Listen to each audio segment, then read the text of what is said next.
There's nothing quite like the sting of being overlooked your entire life, especially when you know deep down you're capable of so much more. At 60 years old, Eirik the Meek had grown used to the whispers and laughter that followed him through his Norse village. The other men called him weak because he chose farming over raiding. They mocked his empty coin pouch and gentle ways.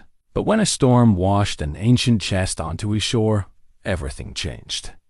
Inside was a brittle map leading to a cursed island filled with unimaginable treasure. The village laughed when poor Eirik announced his plan to sail there alone. They had no idea this quiet farmer was about to discover not just gold worth 10 villages, but the truth about his father's mysterious disappearance. What secret had his father died protecting on that very same island? Before we jump back in, tell us where you're tuning in from, and if this story touches you, make sure you're subscribed, because tomorrow I've saved something extra special for you. The wind carried the scent of salt and pine through the small coastal village of Skoldheim as Eirik the Meek pushed his weathered hands deeper into his woolen cloak. At 60, his back bore the permanent curve of a man who had spent decades bent over furrows and fishing nets while other men his age boasted of raids across distant seas. His cottage sat on the village's edge, where the cultivated fields met the wild shoreline, a fitting place for a man caught between two worlds. The morning light filtered through the single window of his humble dwelling, illuminating the sparse interior that told the story of a life lived simply. A rough-hewn table occupied the center of the room, flanked by a single chair that had served him through many solitary meals since Astrid's passing 3 winters ago. Above the stone hearth hung his most treasured possession, his father's battle axe, its iron head darkened with age and use. Bjorn the Bold's weapon had hung there untouched for 30 years, since the day the great warrior had vanished on what the village elders called his final voyage. Eirik's fingers traced the worn handle of his own smaller axe, used not for battle, but for splitting kindling and clearing brush. The contrast between father and son could not have been starker. Where Bjorn had been broad-shouldered and fierce, with arms like tree trunks and a voice that could silence a longhouse, Eirik had inherited his mother's slight frame and quiet temperament. The village children had dubbed him the Meek in his youth, and the name had stuck like pine sap. The sound of voices drifted from the village center, where the morning's business was already underway. Jarl Magnus would be holding court outside the great hall, surrounded by his loyal warriors and the prosperous merchants who could afford to curry his favor. These men spoke in booming voices of their exploits, successful raids, profitable trades, and conquests both martial and romantic. Eirik had learned long ago to avoid these gatherings, where his presence served only to highlight what the others considered his failures as a Norseman. Yet, Eirik possessed qualities that went unnoticed by those who measured worth only in gold and glory. His small plot of land yielded crops when others failed, thanks to his patience in reading the subtle signs of weather and soil. His nets brought in fish when the water seemed barren, because he understood the currents and seasons in ways that escaped more aggressive fishermen. Astrid had seen these gifts in him, recognizing the strength that came not from sword arm, but from steady hands and a thoughtful heart. Their marriage had been a source of quiet joy despite its sorrows. Astrid's womb had never quickened, leaving them childless in a culture that prized large families above most treasures. The village women had whispered their pity and speculation. Surely the gods had withheld children because Eirik lacked the fierce spirit needed to raise proper Viking sons. But Astrid had never shared their disappointment. She had loved her gentle husband for exactly what he was, not what others expected him to become. The village itself reflected the harsh pragmatism of its people. Wooden longhouses clustered around, the central hall like ships drawn up on a beach, their steep roofs designed to shed the heavy snows of winter. Smoke rose from countless hearths, carrying the scents of cooking meat and burning peat. The harbor, bustled with activity as fishing boats prepared for the day's work, their crews calling to each other in the easy camaraderie of men who face the sea's dangers together. Olaf. The blacksmith's hammer rang against his anvil in a steady rhythm that had marked the hours of Eirik's life since childhood. The big man had been Bjorn's closest friend, one of the few villagers who treated Eirik with something approaching respect. Their conversations were limited but meaningful. Olaf understood the weight of living in a great man's shadow, having served as weapon-bearer to several legendary warriors in his youth. Near the docks, old Ingrid tended her small garden of healing herbs, her gnarled hands moving with the practiced efficiency of decades. The village wise woman had delivered most of the current generation and tended their wounds and illnesses with equal skill. She alone seemed to see something in Eirik that others missed, though she kept her observations to herself, in the way of those who dealt with mysteries beyond common understanding. The younger men of the village formed a distinct class herald. On-hand sons and their companions, who spent their days training with sword and spear while dreaming of the great raids they would lead when their time came. They regarded Eirik with a mixture of contempt and bewilderment, unable to comprehend how Bjorn the Bold could have sired such a disappointment. Their mockery had grown more subtle with age, but never disappeared entirely. Even the village's physical layout seemed to reflect Eirik's status. The great hall commanded the highest ground, surrounded by the homes of warriors and successful merchants. Skilled craftsmen like Olaf occupied the middle ground, their workshops essential to the community's prosperity. Eirik's cottage sat at the margins, close enough to be part of the village, but far enough to suggest his peripheral status in its social order. The contrast between past and present weighed heavily on quiet evenings when Eirik sat by his fire, surrounded by reminders of his father's legendary status. Bjorn's weapons and armor had long since been distributed among the Jarl's warriors, but the axe remained too personal to redistribute, too painful for Eirik to handle. Sometimes he caught himself staring at it, wondering what forge fire had shaped its edge and what battles it had won in his father's powerful grip. Village legend held that Bjorn had sailed north on his final voyage, seeking a worthy death in battle after years of growing restless in peacetime. Some claimed he had joined a great raid against the Saxon kingdoms. Others insisted he had sought out a legendary beast that terrorized ships in the far northern waters. The stories varied with each telling, but all agreed that Bjorn the Bold had chosen to die as he had lived facing impossible odds with weapon in hand. Only Eirik remembered the truth of his father's last days, the strange maps Bjorn had studied by candlelight, the whispered conversations with mysterious visitors who came in the dark hours before dawn, and the haunted look in the old warrior's eyes when he thought no one was watching. But Eirik had been young then, and grief had clouded his memories until he could no longer separate truth from the fantasies of a boy who desperately wanted his father to return. The economic realities of village life had shaped Eirik's daily existence in ways that more prosperous men never considered. His small plot provided enough barley and turnips to keep him fed, supplemented by the fish he caught from his tiny boat and the occasional rabbits snared in the woods.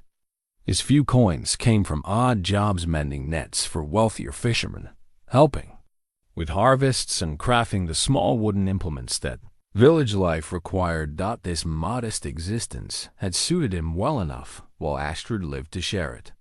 Her presence had transformed their humble cottage into a home, her laughter filling spaces that now echoed with emptiness. She had possessed the rare gift of contentment, finding joy in small pleasures that escaped those who chased greater prizes. Together, they had created a life of quiet dignity that asked little of the world and gave what it could. But 3 winters of solitude had worn away some of Eirik's acceptance of his lot. The village's dismissal no longer felt like a minor irritation, but a weight that pressed down on his shoulders with each passing day. He found himself wondering what legacy he would leave, What story the village would tell of Eirik the Meek when his time came to join Astrid in whatever realm awaited beyond death. These thoughts occupied his mind as he prepared for another day of humble labor, unaware that the storm gathering on the horizon would change everything he thought he knew about his father, his village, and himself. The chest waiting on the tide-washed shore would transform him from the village's forgotten son into the keeper of secrets that had remained buried for 30 long years. As he stepped outside to begin his morning rounds, Eirik paused to study the darkening sky. His weather sense, honed by decades of outdoor work, told him this would be no ordinary storm. The wind carried something different in its voice, a promise or perhaps a warning that made the hair on his neck stand on end. Whatever was coming would test more than the village's storm shutters and beached boats.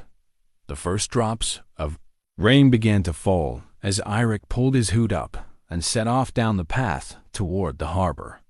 Behind him, his father's axe caught the last.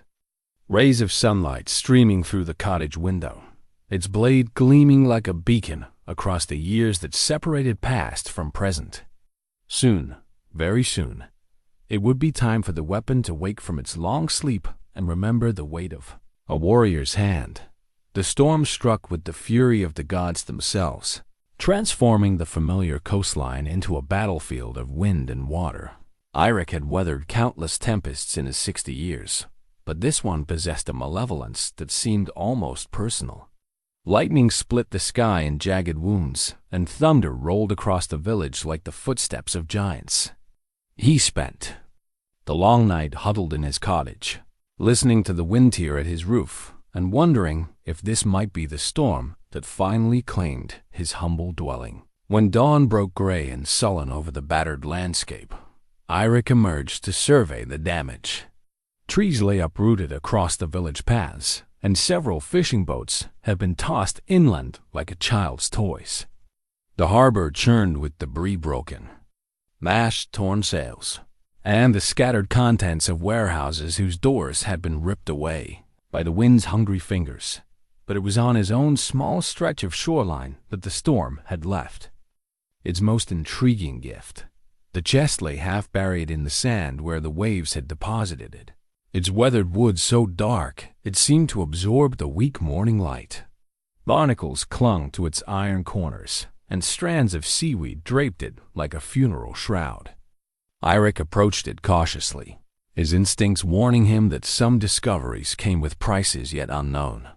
The wood was older than anything in the village, perhaps older than the village itself. Celtic knots had been carved into its surface, their intricate patterns still visible despite decades of exposure to salt water. Iron bands reinforced the corners, their metal green with age but still solid. A heavy lock secured the lid, its mechanism corroded but unbroken. Eirik ran his weathered hands over the chest's surface, feeling the texture of wood that had been shaped by craftsmen whose names were lost to time. Something about it stirred. Memories he couldn't quite grasp, fragments of dreams, or perhaps conversations overheard in childhood. The chest seemed familiar in a way that made his heart beat faster and his mouth go dry. Back in his cottage, Eirik worked at the lock with tools borrowed from Olaf's smithy. The metal resisted his efforts, as if guarding secrets it was reluctant to release. But patience had always been his virtue, and gradually the corroded mechanism began to yield. When the lock finally clicked open, the sound seemed to echo far, longer than it should have. The lid creaked upward on hinges that protested with the voice of decades.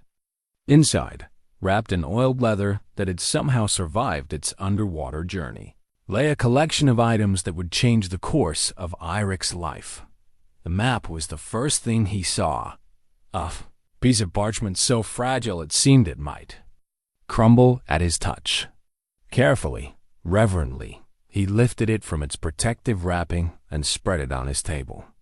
The coastline it depicted was familiar yet strange, showing their own shores but extending far beyond any territory Eirik knew. Islands dotted the northern waters, each marked with symbols whose meanings he could only guess. but it was the handwriting in the margins that stopped his breath and set his hands to trembling. His father's script filled the empty spaces around. The map's borders notes written in the bold, confident hand that Eirik remembered from his childhood. Bjorn had marked distances, noted currents, and recorded observations about weather patterns. More disturbing were the warnings scattered throughout. Beware the singing rocks, and the mist comes at sunset, and most chilling of all, the watchers. See all who approach. At the map center, marked with a red X that seemed to pulse in the candlelight, lay an island labeled Grimhaven. Bjorn's notes around this location were more extensive and urgent. The treasure sleeps here, guarded by more than men can understand. The old ways must be respected. The price of greed is more than gold can repay. Eirik's hands shook as he traced the route his father had marked from their village to the mysterious island.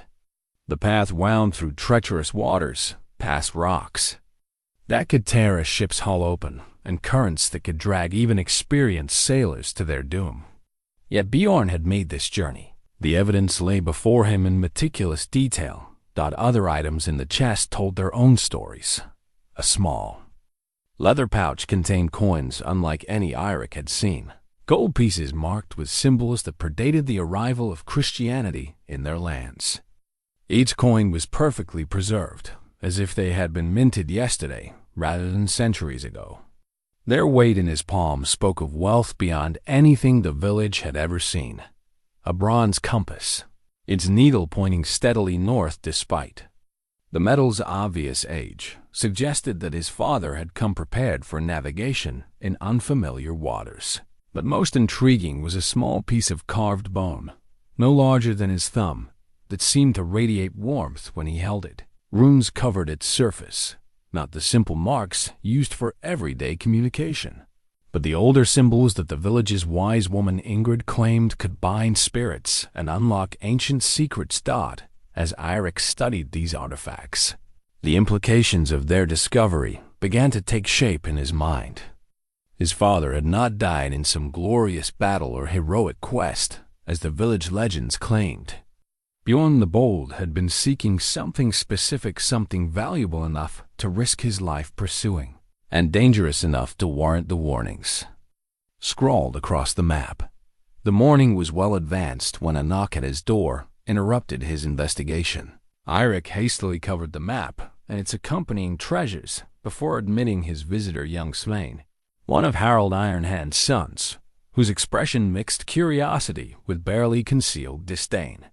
"The Jarl wants to see what the storm brought." "You, old man," Svein announced, his tone suggesting this was more command than request. "Word is you found something interesting on your beach." Eirik's mind raced. News traveled fast in a village as small as Skjoldheim, and he should have expected that his discovery would attract attention. But he wasn't prepared to share what he had found, not yet, not until he understood what it all meant.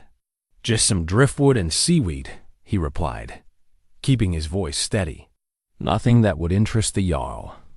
Svein's eyes narrowed as they swept over the cottage's interior, searching for signs of whatever treasure the gossips had imagined.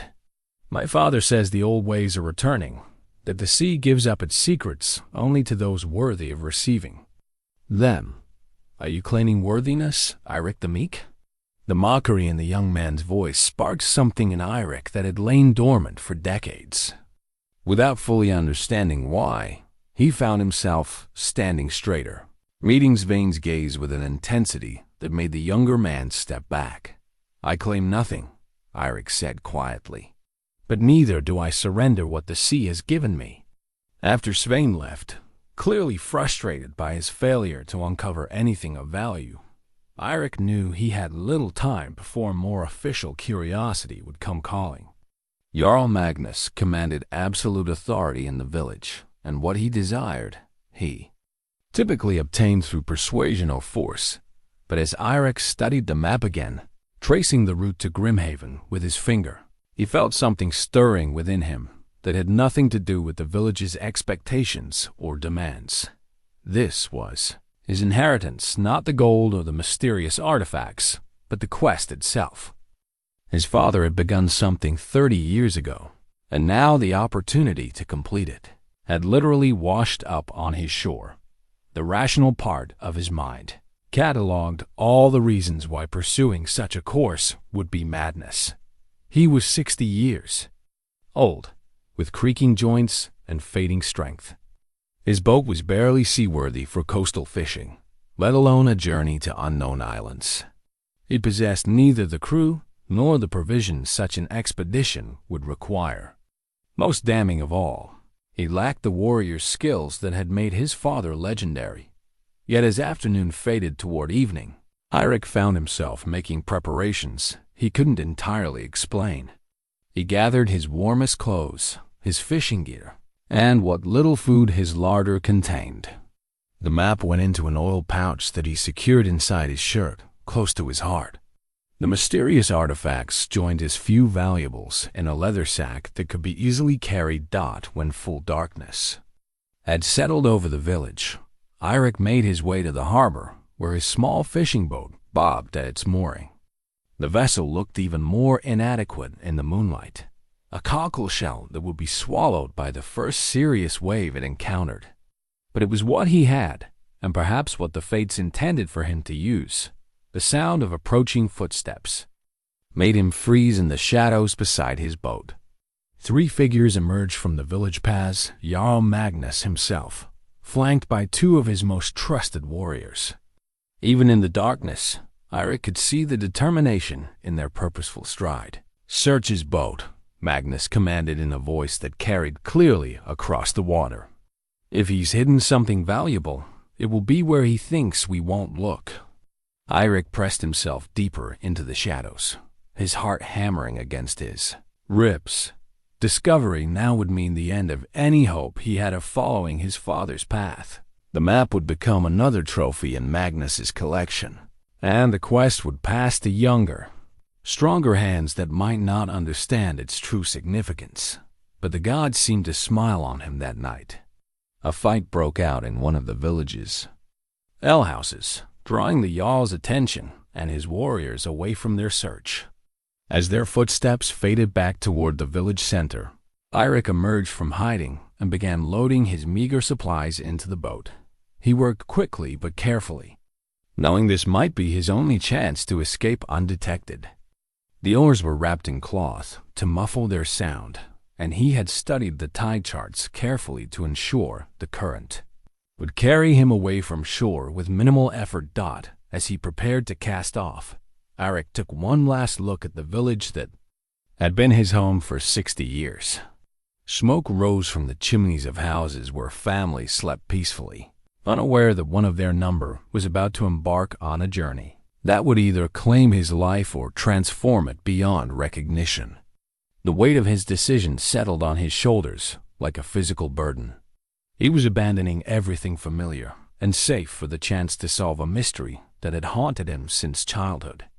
Common sense screamed that he was making the greatest mistake of his life, but as he pushed off from the dock and felt the boat respond to his touch on the oars, Eirik experienced something he hadn't felt in decades: the intoxicating mixture of fear and excitement that came with stepping into the unknown.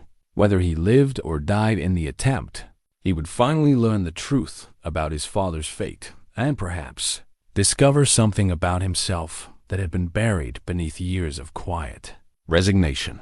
The village lights faded behind him as he rowed steadily toward the open sea, following a course that would take him first to the outer islands and then beyond, into waters that appeared on no map save the one pressed against his heart. Somewhere ahead lay Grimhaven and whatever secrets it guarded. Behind him lay the only life he had ever known, now as distant as if it belonged to someone else entirely. For the first time in 30 years, Eirik the Meek was truly free. The first gray light of dawn found Eirik 3 leagues from shore, his small boat cutting through waters that grew darker and more restless with each pull of the oars. The familiar coastline had shrunk to a thin line behind him, and ahead lay only the endless expanse of sea that his father had once crossed in pursuit of secrets now burning against. Eirik's chest thought his shoulders already ached from the unaccustomed effort of sustained rowing, and his hands were beginning to blister despite the calluses earned through decades of fishing. At 60, his body reminded him with every stroke that such adventures were meant for younger men. Yet something deeper than physical strength drove him forward, a sense of destiny that had awakened with the discovery of the chest dot as the sun climbed higher. Eirik allowed himself a brief rest to examine the contents of the chest more thoroughly. In the growing light, details that had escaped his notice in the cottage became clear.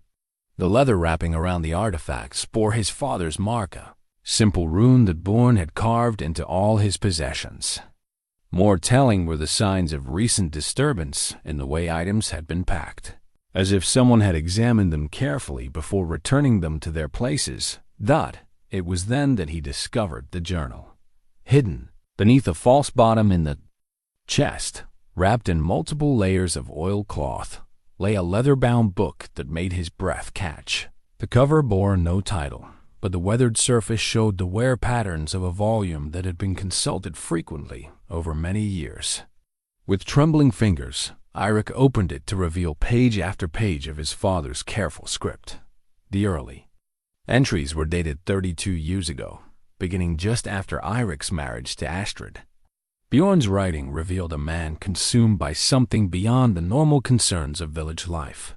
The dreams continue. Always the same island, always the same voice calling from across the water. Ingrid says the old blood runs strong in our family, that we are meant to be more than farmers and fishermen. But meant for what? The visions show gold beyond counting, but also dangers that make a warrior's death seem gentle by comparison. Eirik's hand shook as he read his father's private thoughts. The journal revealed a side of Bjorn that had been hidden from everyone, including his son. Here was not the confident warrior of village legend, but a man tormented by visions and driven by compulsions he couldn't fully understand. Spoke with the wise woman again today. She knows more than she admits, but fear keeps her tongue still. The old ways are not forgotten, only hidden. She warns me that some doors, once opened, cannot be closed again. But the calling grows stronger each night. In my dreams, I see the watchers waiting, judging those who would claim what they guard. Further entries detail Bjorn's preparation for his journey, the acquisition of the strange compass, the careful study of tidal patterns, and most intriguingly, his contact with others who had attempted the same quest. Met with Ragnar Blackbeard in the tavern at Nordvik. He sailed to Grimhaven 5 years past and returned with nothing but scars and nightmares. Says the island test is more than courage. It looks into a man's soul and finds him wanting or worthy. 3 of his crew never came back. The others refused to speak of what they saw there. As Eirik read, he began to understand that his father's final voyage had not been the impulsive act of a warrior seeking glorious death. It had been the culmination of years of research, preparation, and spiritual struggle. Bjorn had known exactly what he was risking and why. The Watchers are not what the stories claim. They are not demons or ghosts, but something far more dangerous. They are the guardians of choice.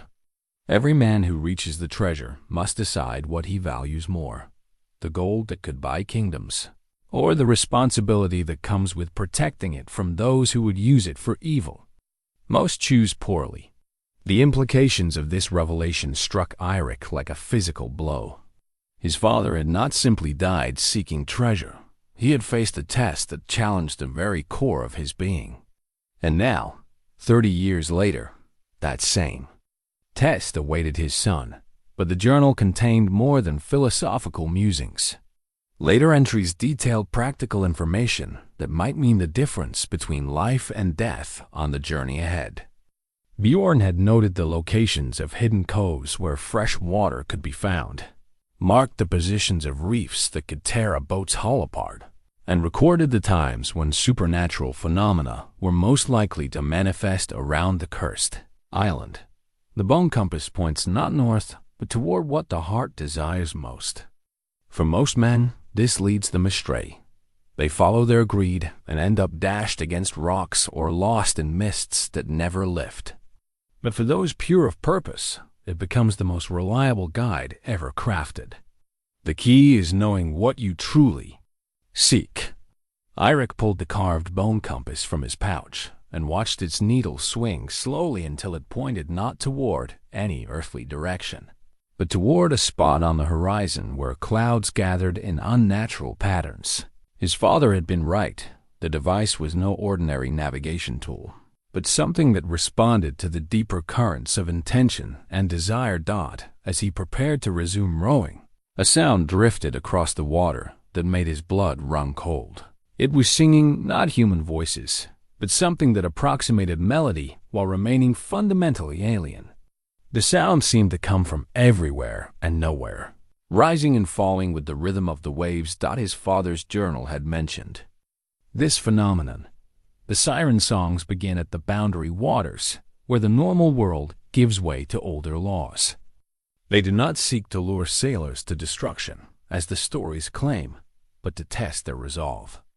Those who can hear the beauty without being overwhelmed by desire will pass safely. Those who cannot will find themselves sailing in circles until their supplies run out. Eirik forced himself to listen to the otherworldly music without letting it penetrate too deeply into his consciousness. It was beautiful beyond description, promising experiences and revelations that mortal life could never provide. But beneath the beauty lay something hungry and patient, waiting for him to lower his guard and surrender his will to its influence. The singing continued for what felt like hours, though the sun's position suggested only minutes had passed. When it finally faded, Eirik found himself in waters unlike any he had seen before. The color had shifted from the familiar blue-green of coastal seas to a deep indigo that seemed to absorb light rather than reflect it. Strange currents swirled in patterns that defied the wind's direction, and occasionally something large moved beneath the surface shapes too, distant to identify but massive enough to displace volumes of water. His father's warnings about the watchers took on new meaning as Eirik realized he was no longer alone on these waters. Presence pressed against the edges of his consciousness, not hostile, but intensely curious. He felt examined by intelligences that existed beyond human understanding, judged by criteria he could only imagine. The bone compass grew warmer in his hand, its needle pointing steadily toward a horizon that seemed to recede even as he rowed toward it. Time became fluid in these strange waters, marked not by the sun's passage but by the rhythm of his oars and the gradual transformation of the world around him. When exhaustion finally forced him to rest, Eirik found himself in a pocket of unnaturally calm water surrounded by mists that swirled without wind to move them. The silence was complete, broken only by the gentle lapping of wavelets against his boat's hull. In this bubble of tranquility, he opened his father's journal again and read the entries that detailed Bjorn's own passage through these same waters. Day 3. Though day and night lose meaning here, the watchers reveal themselves gradually, testing each response. Showed no fear when the great shapes passed beneath my boat, felt no desire to follow when the lights danced on the water. Beginning to understand that this entire journey is an examination, and the treasure at the end is both reward and responsibility. The parallel between his father's experience and his own current situation was unmistakable. Eirik was following the same path, facing the same tests, approaching the same momentous choice that had defined his father's fate. But unlike Bjorn, he was not making this journey blind. The journal provided a map not just of physical hazards, but of the spiritual challenges that lay ahead. As evening approached, or what passed for evening in this realm, where normal time held no sway, Eirik prepared to spend his first night on the strange waters. His father's notes warned of phenomena that manifested in darkness, visions that could drive unprepared minds to madness or revelation. The last entry he read before settling down to rest contained words that would echo in his dreams. Tomorrow I reach Grimhaven. Whatever I find there will either destroy me or transform me into something worthy of the legacy I carry. My son must never follow this path unless he understands that success requires the death of who he was and the birth of who he is meant to become. As stars that formed no earthly constellations appeared in the darkening sky, Eirik pulled his cloak around him and settled into the bottom of his boat. The bone compass lay warm against his palm, its needle pointing steadily toward whatever destiny awaited him on the cursed shores of Grimhaven Isle. Dawn broke with colors that had no names in mortal tongues, purples that shifted to gold. Then, deepened to a blue so intense it seemed solid. Eirik woke to find his boat drifting in waters that reflected the sky like polished bronze, and for a moment he wondered if he had sailed beyond the edge of the world into the realm of gods and spirits.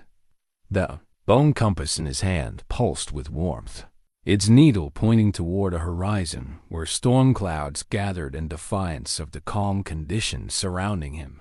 According to his father's journal, he was approaching the outer boundaries of Grimhaven's influence, where the island's power began to manifest in ways that tested a traveler's resolve and sanity. Among the items he had packed in haste was a small leather pouch containing his most precious belongings, Astrid's silver pendant, a piece of carved whalebone that had belonged to his mother, and the key to the cottage he might never see again. But it was while searching for dried fish to break his fast that his fingers encountered something unexpected, wrapped in cloth and hidden beneath his meager supplies. The bone compass was not alone. A second navigational device had somehow found its way into his provisions, a larger piece carved from what appeared to be whalebone, its surface inscribed with runes so ancient that even Ingrid the wise woman might not recognize their meaning. This compass was different from the first. Where the smaller one pointed toward desire, this larger instrument seemed to orient itself towards something far more mysterious.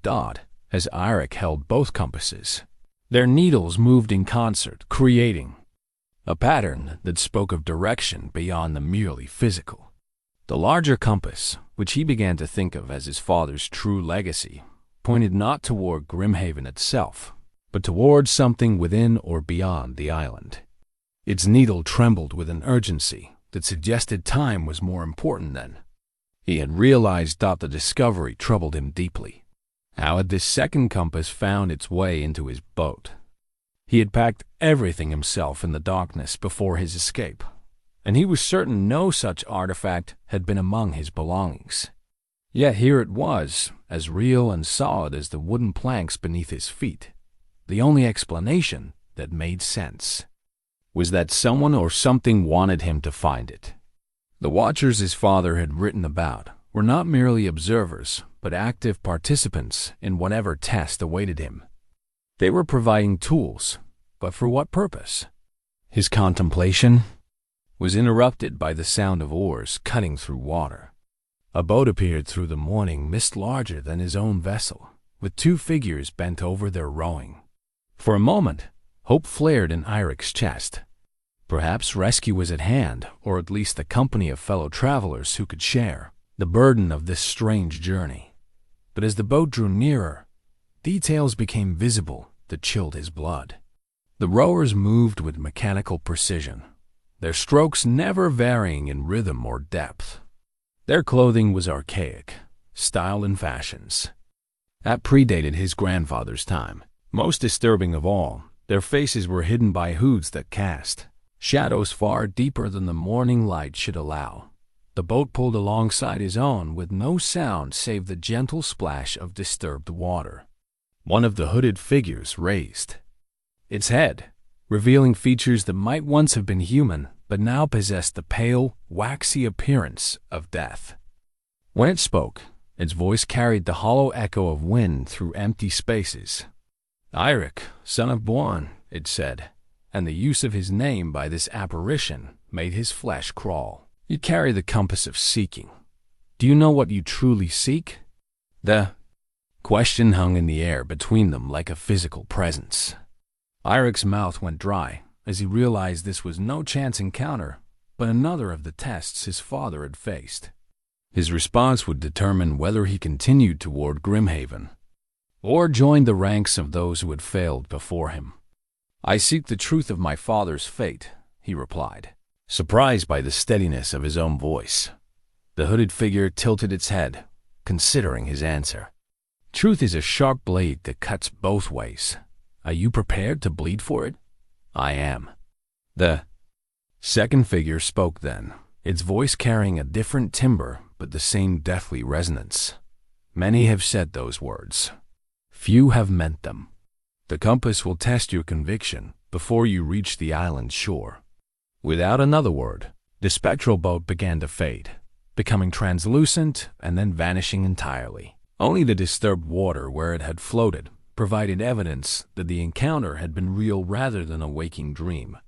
Alone again on the increasingly strange waters, Eirik opened his father's journal to the pages dealing with similar encounters. Bjorn's account of meeting the hooded guardians was brief, but illuminating. They are the first of the Watchers, spirits of those who sought Grimhaven's treasure with impure hearts.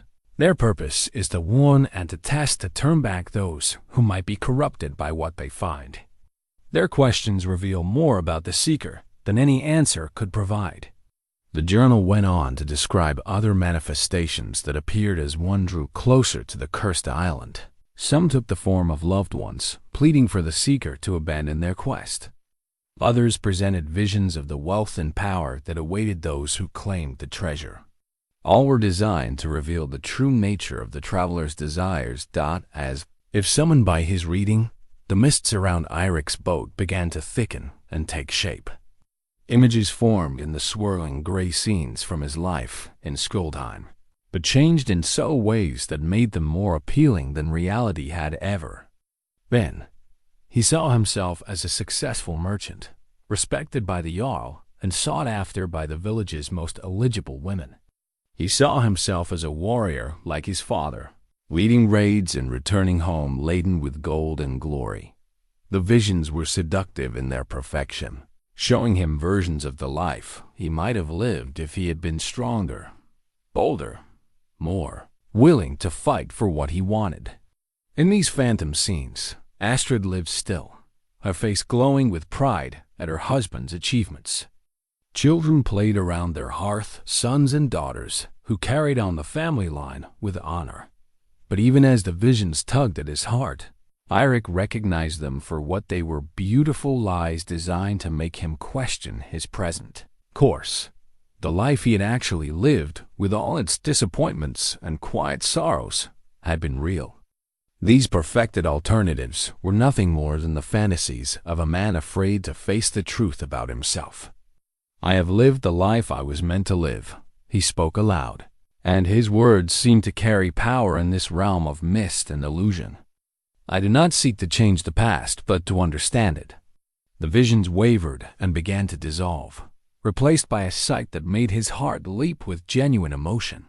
Astrid appeared before him, not as the idealized version from the false memories, but exactly as she had been in lifeline face, showing the marks of laughter and sorrow. Gray hair escaping from its simple braid, eyes bright with the intelligence and compassion that had made her precious to him. "My dear husband," she said, and her voice carried all the warmth and love he remembered. "You have traveled far from our quiet cottage." "I had to come," he replied, tears starting in his eyes at the sight of her beloved face. "I had to know what became of my father."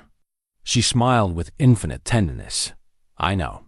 It is your nature to seek understanding, even when others would be content with mystery. But this path leads to changes you cannot imagine. The man who returns from Grimhaven, if he returns at all, will not be the gentle farmer I married. Would you have me turn back?"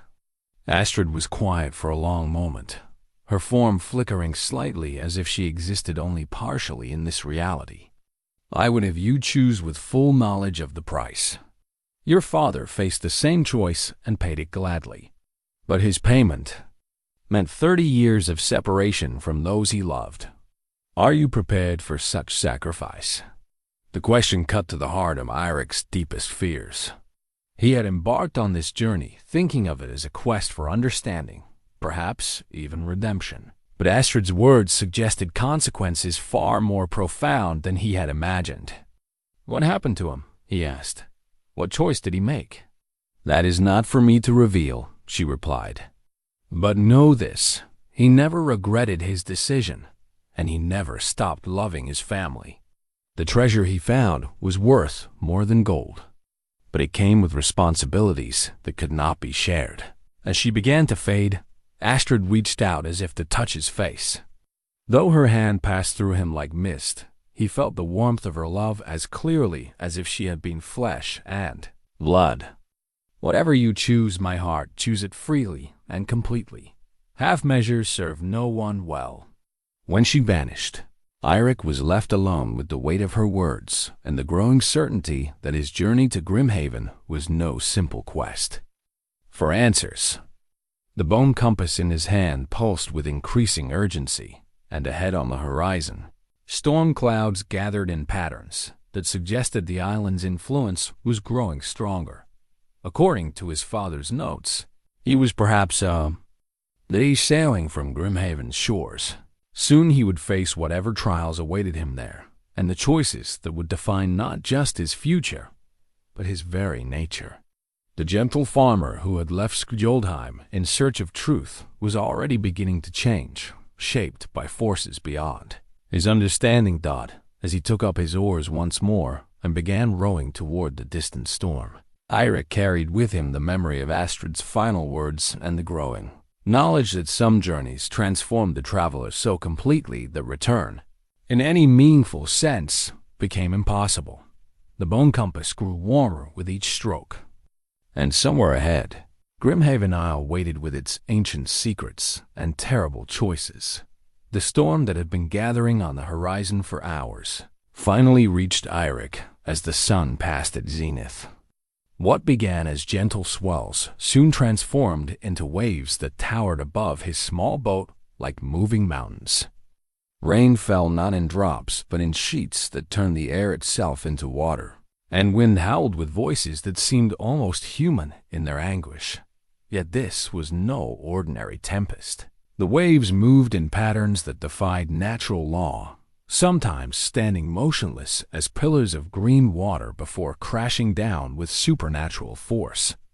Lightning struck the sea in colors that had no earthly equivalent silver shot through, with gold, purple that burned like flame.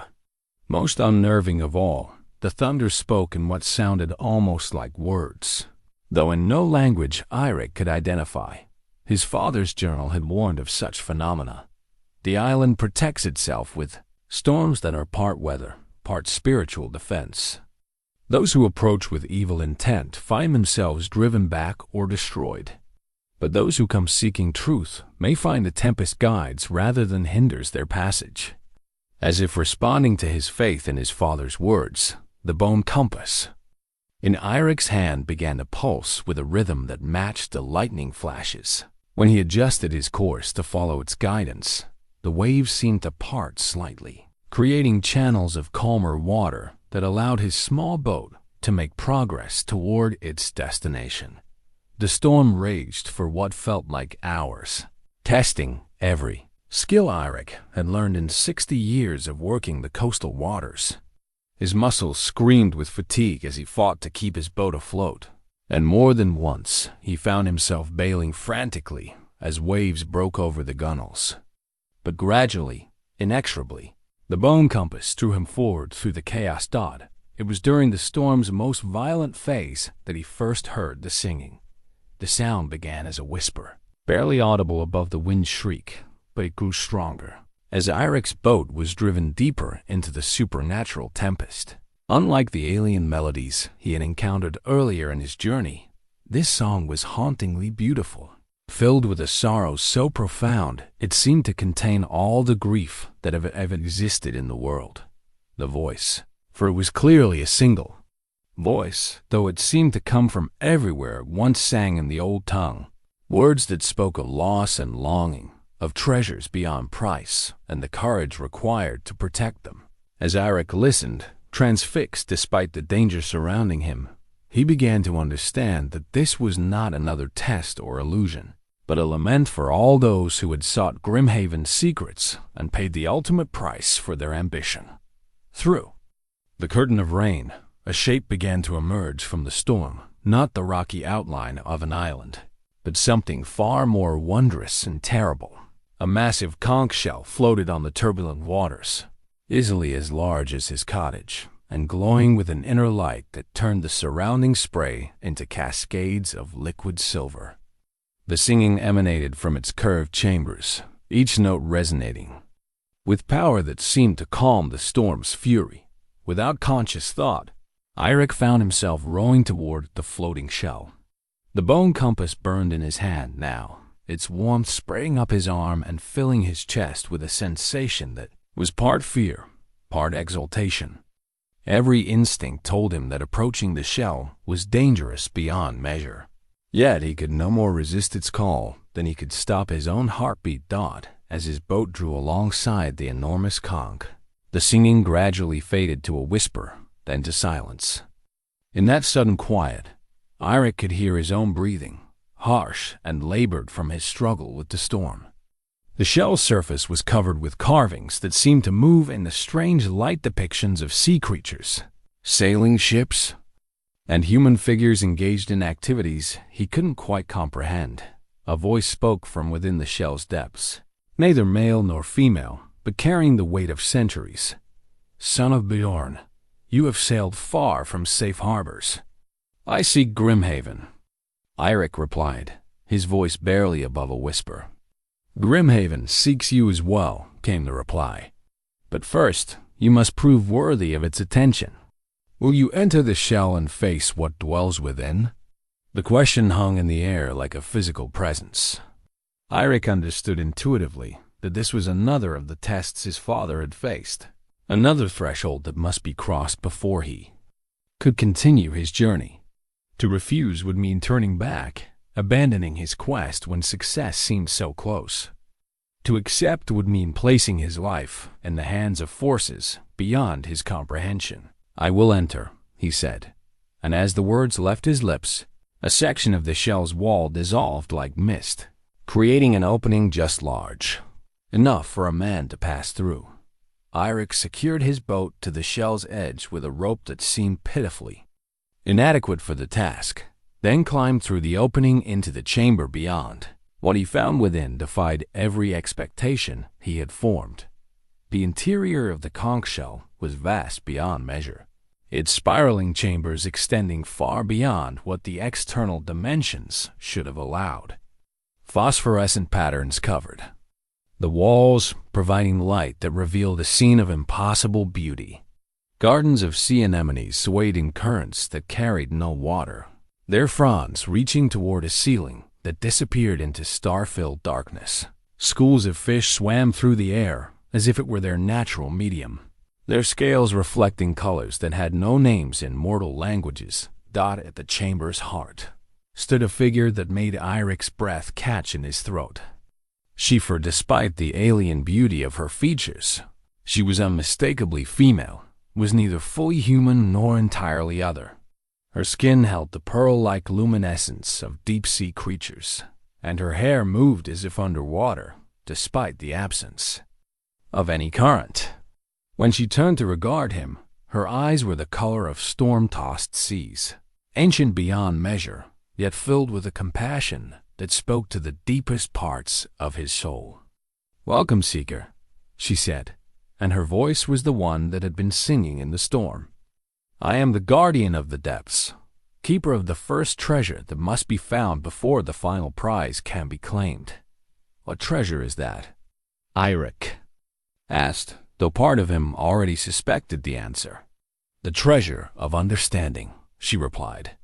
"Before you can face what awaits on Grimhaven, you must comprehend the true nature of the choice your father made.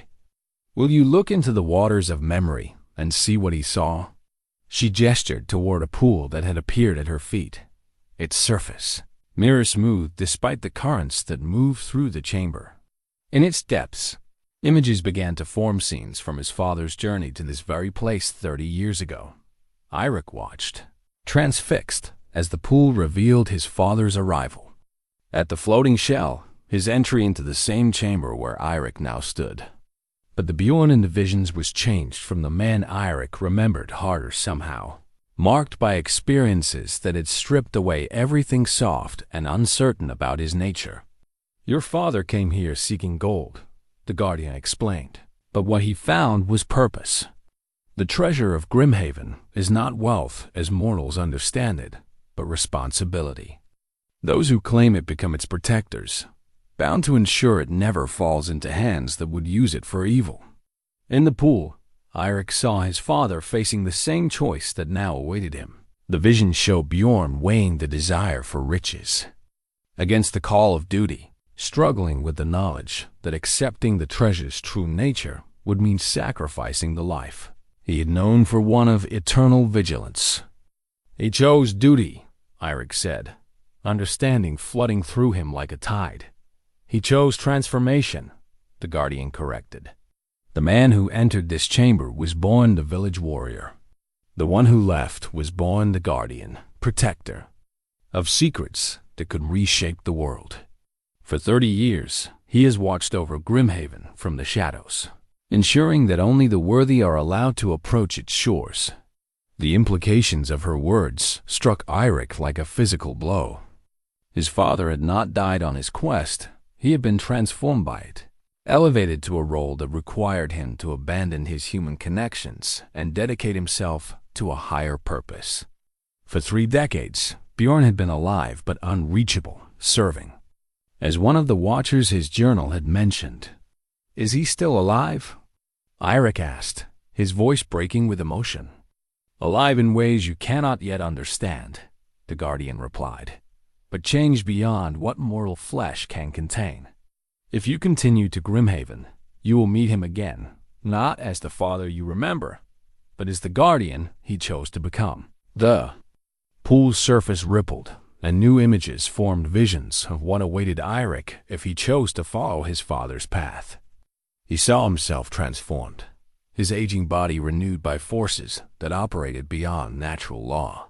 He saw responsibilities that would weigh on his shoulders like mountains, choices that would affect the fate of nations. Most clearly of all, he saw the loneliness that came with such power, the isolation of one who must watch over humanity while no longer being fully part of it. "The choice is yours," the guardian said.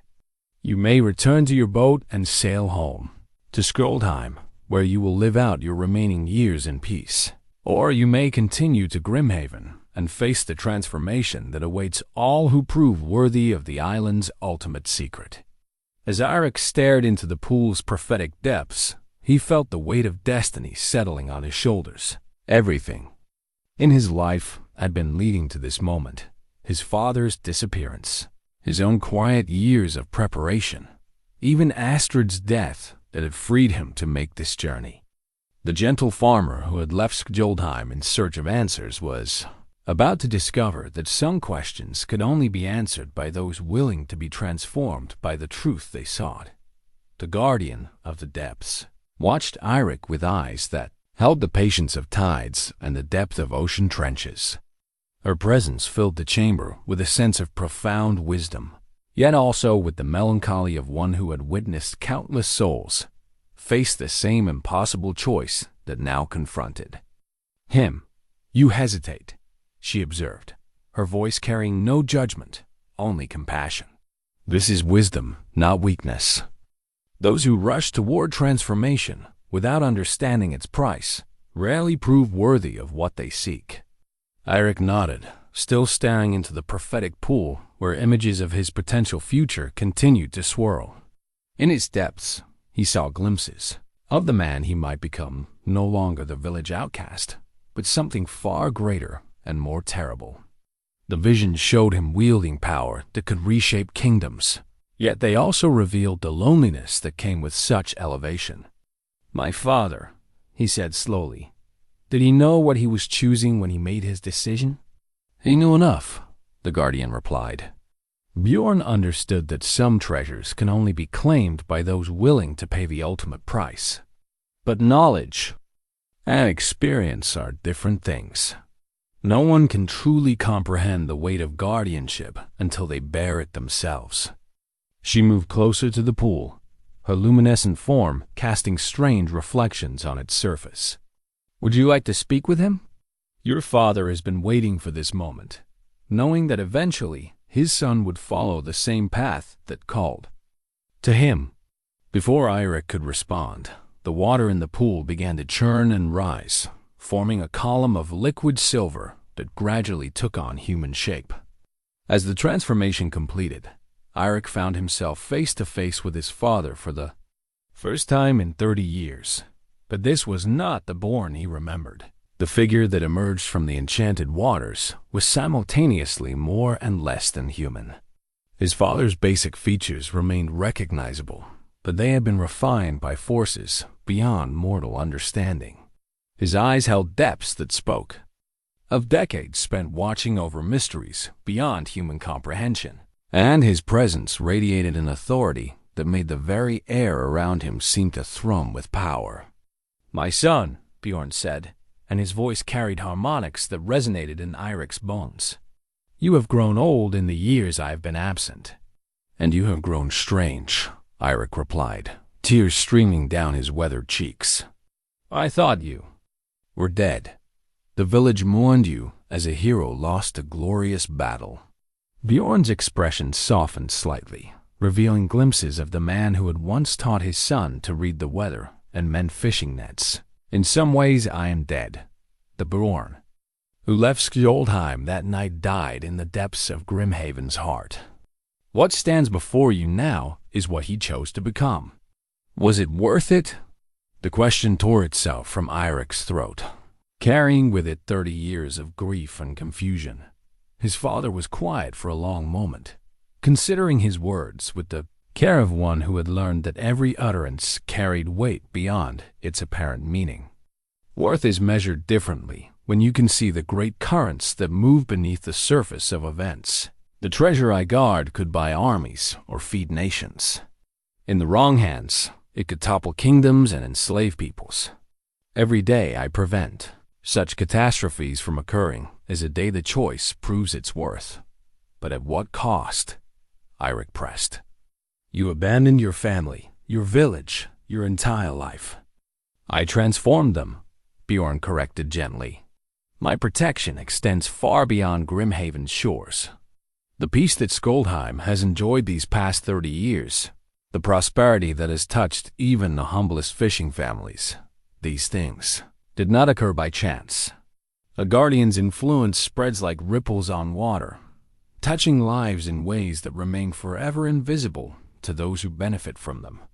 The guardian of the depths moved between father and son, her presence both separating and connecting them. "This is the burden that awaits those who accept Grimhaven's calling," she said, "a power beyond imagining, but wielded always in service to others. Glory that can never be claimed publicly. Love that must be expressed through protection rather than presence." Eirik felt the weight of her words settling into his soul like stones, sinking through deep water. Everything he had dreamed of, reconciliation with his father, understanding of his family's legacy, perhaps even the respect of his village, all of it would be transformed into something unrecognizable if he chose to continue his journey. "There's more you must know," Bjorn continued, his form beginning to waver, as if maintaining physical manifestation required constant effort. "The treasure of Grimhaven is not merely gold and jewels, though those exist in quantities beyond counting.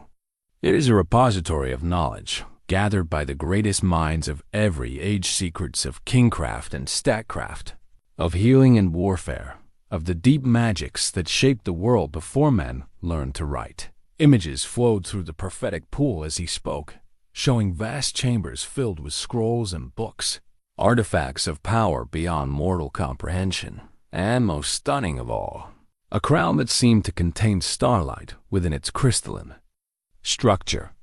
"This knowledge could advance human civilization by centuries," Bjorn explained. "Or it could be used to create tyrannies that would make the darkest legends seem like gentle tales." The guardians exist to ensure it serves the former purpose rather than the latter. How many guardians are there? Eirik asked, beginning to understand the scope of what his father had become part of. 7 in each generation, the guardian of the depths replied. 7 souls who prove worthy of transformation, each watching over a different aspect of the treasure's power. Your father guards the knowledge of leadership and governance. Others protect the secrets of healing, of war, of the natural world, and of the spirit realm itself. And if I accept this path, what would I guard? Bjorn smiled for the first time since appearing, and in that expression, Eirik glimpsed the man who had once lifted him onto his shoulders to watch the northern lights dance across the winter sky. You would guard the knowledge of choice itself, the wisdom that helps mortals distinguish between what they desire and what they truly need. It is perhaps the most important guardianship of all, for without it, all other wisdom becomes meaningless. The pool's surface rippled again, showing Eirik visions of the role that awaited him. He saw himself appearing to rulers at moments of crucial decision, offering counsel that would shape the fate of nations. He saw himself guiding lost souls toward redemption, showing them paths they had never imagined existed. Most profoundly, he saw himself helping people understand that true strength often lay in the choices they didn't make rather than the actions they took. It would suit you, the guardian observed. Your life has been shaped by the wisdom of restraint, by the strength that comes from choosing gentleness in a world that prizes force. These qualities would serve you well in such a role. But even as the visions filled him with a sense of purpose he had never known in his mortal life, Eirik felt the weight of what he would sacrifice pressing down on him like the depths of the sea itself. To accept this transformation would mean abandoning not just his physical form, but his very humanity. He would become something greater than mortal, but in doing so, he would lose the simple joys that had made his life with Astrid precious despite its hardships. I need time to decide, he said finally. Bjorn nodded with understanding. Time is the one gift I can give you that I was not given myself. When I stood where you stand now, circumstances forced immediate choice. But the guardians have learned from past experiences. You may return to your boat and continue to Grimhaven's shores while you deliberate. The island itself will test you further, and those tests may clarify what your heart truly desires. But know this, the guardian added, her voice carrying a warning wrapped in compassion. Grimhaven's tests are not gentle examinations, but trials that strip away all pretense and illusion. Many who begin them do not survive to face the final choice. The island shows no mercy to those it judges unworthy. As the chamber around them began to fade, returning Eirik to the mundane reality of his small boat on storm-tossed seas, Bjorn stepped forward and placed a hand on his son's shoulder. The touch carried no physical sensation, but Eirik felt the warmth of his father's love flowing through him like sunlight breaking through clouds. Whatever you choose, my son, know that you have already made me proud. The courage it took to follow this path, to seek truth regardless of cost. These are the qualities that make a man worthy of any destiny he might claim. The visions faded, leaving Eirik alone in his boat with the storm calming around him and the mysterious conch shell beginning to sink beneath the waves. In his hand, the bone compass pulsed with renewed urgency, its needle pointing toward a horizon where the first glimpse of land had begun to appear through the dissipating mists. Grimhaven Isle lay ahead, its dark shores promising answers to questions that had haunted his family for generations. But now Eirik understood that the greatest mystery was not what had happened to his father, but what would happen to himself when he finally set foot on the cursed island's forbidden ground. Grimhaven Isle rose from the gray waters like a monument to ancient mysteries, its black cliffs crowned with forests that had never known the acts of mortal men. As Eirik's small boat approached the island's shoreline, he felt the weight of countless watching eyes. though no living thing was visible on the rocky beaches or among the dark trees that cloaked the interior. The bone compass in his hand had grown so warm it was almost painful to hold, its needle pointing not toward the island itself, but toward some specific location within its mysterious heart. According to his father's journal, this was where the true test would begin, not in supernatural visions or encounters with otherworldly guardians, but in the harsh reality of an island that had claimed the lives of countless treasure seekers over the centuries. Finding a sheltered cove where his boat could be safely moored, Eirik gathered his meager supplies and stepped onto the black sand beach. The moment his feet touched the shore, the world around him seemed to shift subtly, as if he had crossed an invisible threshold into a realm where different laws applied. The air itself felt heavier, charged with an energy that made his skin tingle and his heart race with anticipation and fear. The beach was littered with debris that told the story of previous expeditions, broken pieces of ships, rusted weapons, and most sobering of all, bones bleached white by years of exposure to the elements. Yet these were not the random remains of shipwreck victims, but the carefully arranged skeletons of those who had died with purpose, their final positions suggesting they had fought desperately against some enemy before being overcome. As Eirik made his way inland, following a path that seemed to have been worn by countless feet over the centuries, he began to notice other signs of previous visitors. Carved into trees and rocks were messages left by treasure seekers who had come before him, some confident boasts of imminent success, others desperate warnings to turn back while escape was still possible. One message, carved deep into ancient oak, caught his attention. Magnus Ironbeard came this far and found only death. Let no man follow where the ravens fear to fly. The carving was old but not ancient, perhaps 20 years since it had been made. Eirik remembered hearing tales of Magnus in his youth, a legendary raider who had vanished while seeking the greatest treasure of the northern seas. But it was another carving, partially hidden by moss and nearly weathered away, that stopped him in his tracks.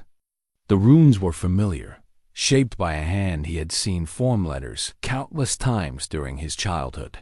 His father's message, left during his journey to this very spot 30 years ago: for those who come after, the treasure is real, but it is not what you think. The price is higher than any man should pay, yet some must pay it willingly. Choose wisely, for there is no undoing what is done here. Following the bone compass deeper into the island's interior, Eirik found himself climbing a winding path that led toward a peak shrouded in perpetual mist.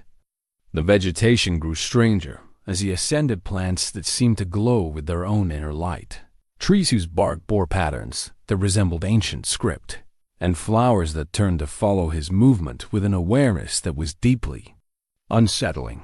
The path led through a series of natural terraces carved into the mountainside, each one marked by stone monuments that grew more elaborate as he climbed higher. The first were simple cairns, but gradually they evolved into complex sculptures that depicted scenes of human figures engaged in activities he couldn't quite decipher.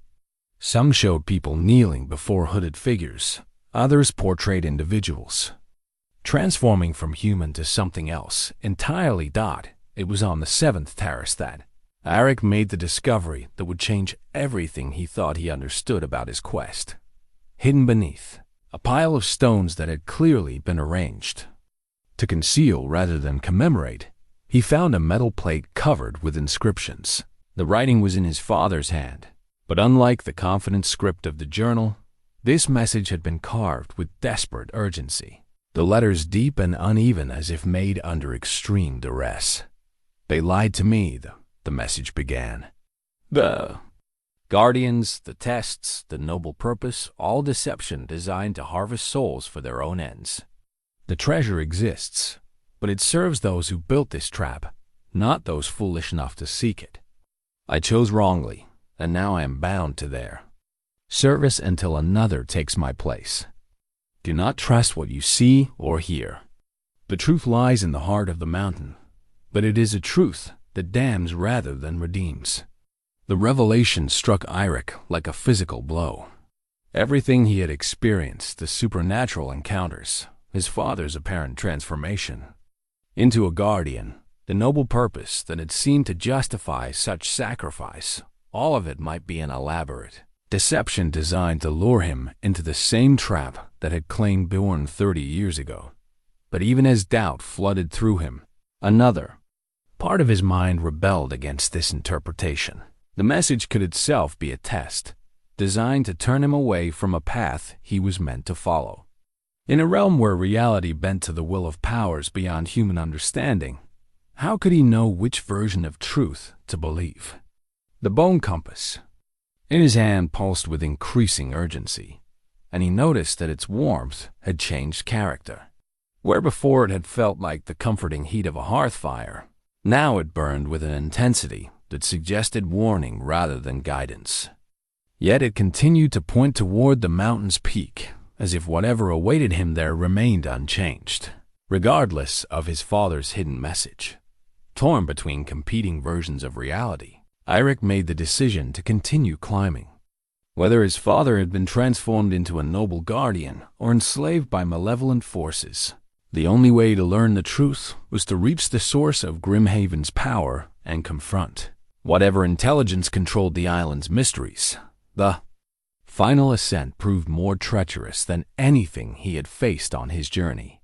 The path became little more than handholds carved into sheer rock, and more than once he found himself clinging to the cliff face while supernatural winds tried to tear him loose and hurl him into the abyss below. Yet somehow his aging body found strength he hadn't possessed since youth, and his hands gripped stone with a sureness that defied the trembling of fear at the summit. He found a structure that took his breath away, carved directly into the living rock was a vast circular chamber, its walls lined with alcoves that contained more treasure than he had imagined could exist in the entire world. Gold and jewels filled containers of every description, while artifacts of obvious power gleamed in the strange light that emanated from crystals embedded in the ceiling. But the treasure, overwhelming though it was, paled in comparison to the sight that awaited him at the chamber's center. 7 figures sat in meditation around a pool of water, so still it looked like polished obsidian. Each wore robes that seemed to be woven from starlight itself, and their faces were hidden by hoods that cast shadows far deeper than any earthly darkness could create. Yet as Eirik approached, one of the figures raised its head, and he found himself looking into eyes he recognized despite their supernatural transformation. "Welcome, my son," his father said, and there was no deception in his voice now, only a weariness that spoke of decades spent in contemplation of a truth too vast for mortal minds to fully comprehend. "You have read my hidden message and learned that not everything is as it first appeared. Are you a prisoner here?" Eirik asked, his voice barely above a whisper. Bjorn's laugh held no humor, only the bitter recognition of choices that could never be unmade. "Prisoner? Guardian? Willing servant? After 30 years, I am no longer certain there is a meaningful difference.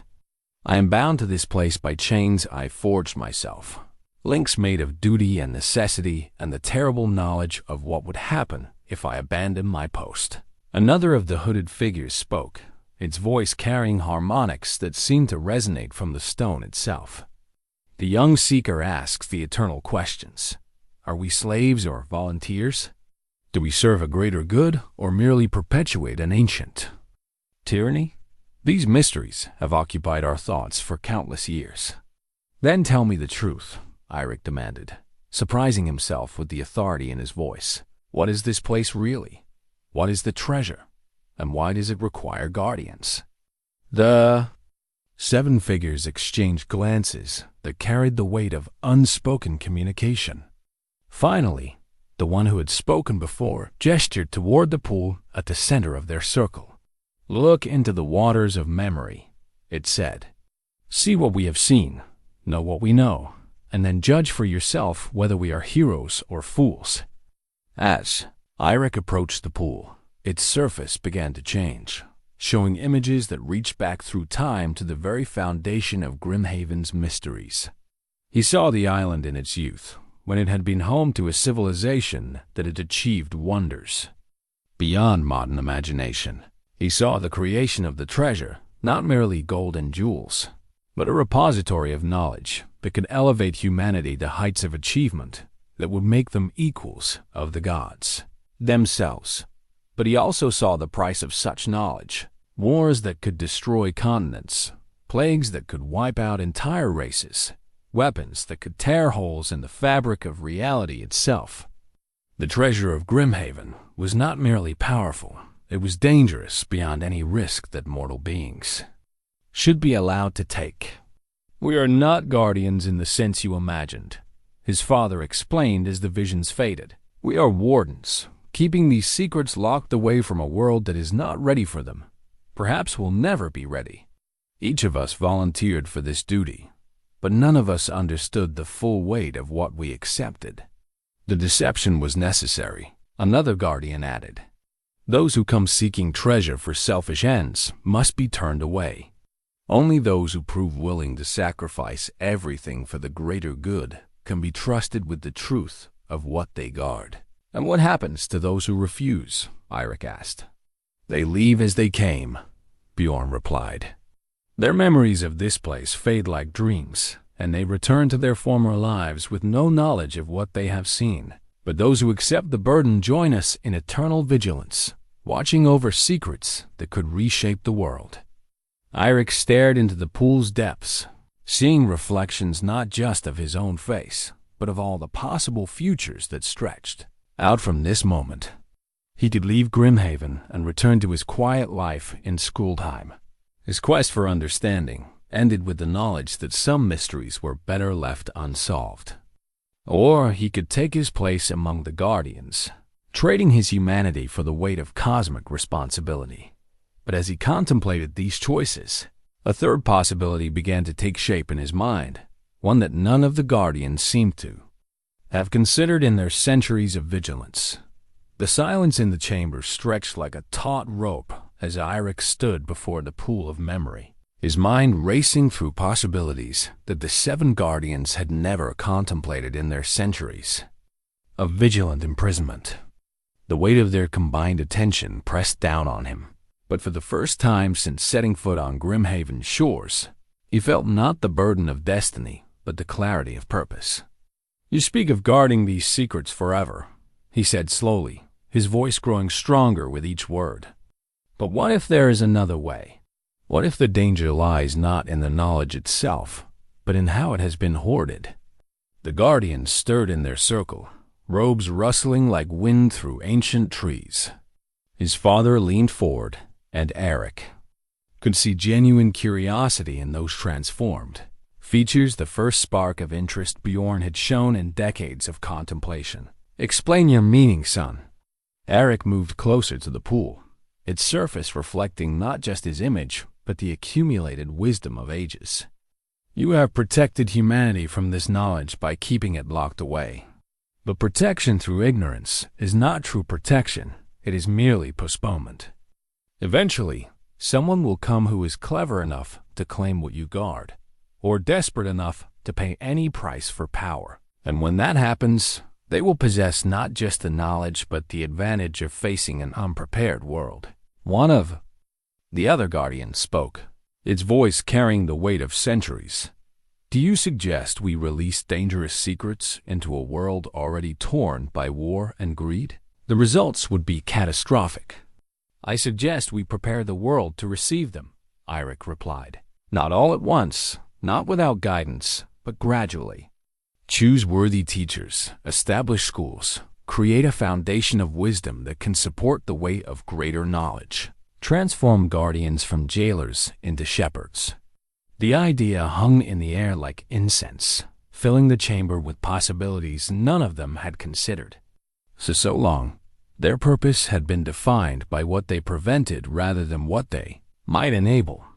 The concept of actively guiding humanity's development rather than simply restraining it was revolutionary in its simplicity, But even as the guardians contemplated this new path, the chamber itself began to respond to the presence of such unprecedented thoughts.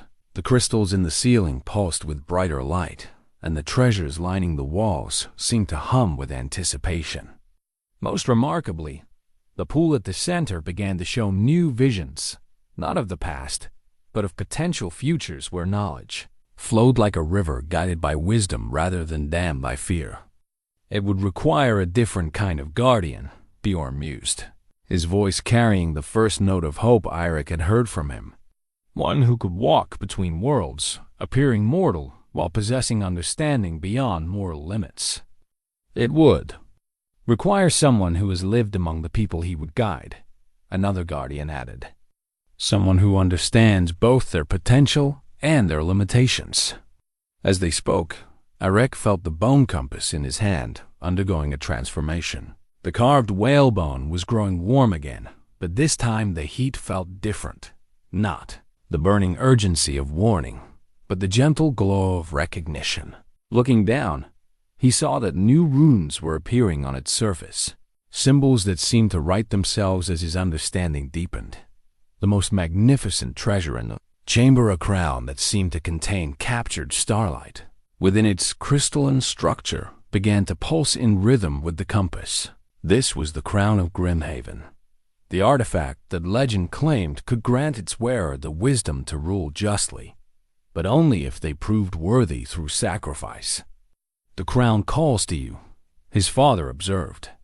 It has waited centuries for one who would see beyond the traditional boundaries of guardianship. But Eirik hesitated, remembering the warnings his father had carved in desperation 30 years ago. How do I know this is not another test? Another deception designed to trap me as you were trapped? Bjorn rose from his position in the circle, his transformed figure moving with a grace that belonged to neither fully human nor entirely otherworldly beings. Because, my son, you have already passed the greatest test of all. You looked upon unlimited power and asked not how to claim it, but how to share it responsibly. That question alone proves you worthy of whatever destiny you choose. The other guardians began to stand as well, their ancient vigil finally showing signs of transformation.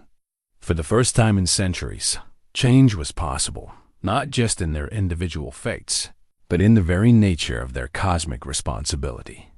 If you accept the crown, one of them explained, you will become something new, not a warden bound to this chamber, but a wandering teacher who can move freely through the world. You will carry knowledge rather than guard it, sharing wisdom as circumstances allow, while preventing its misuse through guidance rather than prohibition. And what of you? Eirik asked, looking at each of the 7 figures who had sacrificed so much for so long. We will be transformed as well, his father replied. No longer prisoners of our own noble intentions, but advisors to the one who bears the greater burden. The chamber will remain, but as a place of learning rather than imprisonment. The treasures will still be protected, but they will serve their true purpose, elevating humanity rather than being hidden from it. The crown rose from its resting place, floating through the air toward Eirik with a majesty that made the chamber itself seem to hold its breath.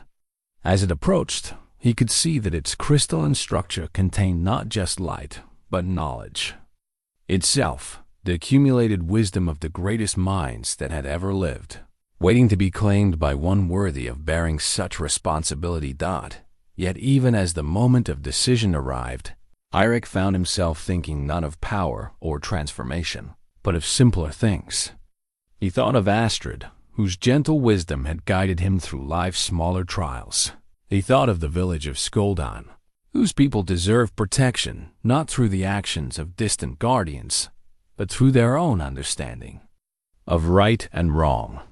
Most of all, he thought of the countless generations yet to be born, who deserve the chance to inherit a world elevated by wisdom rather than constrained by fear.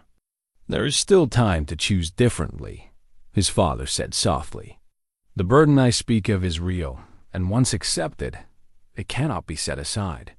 You would gain the power to guide humanity's development, but you would also bear responsibility for every consequence of that guidance.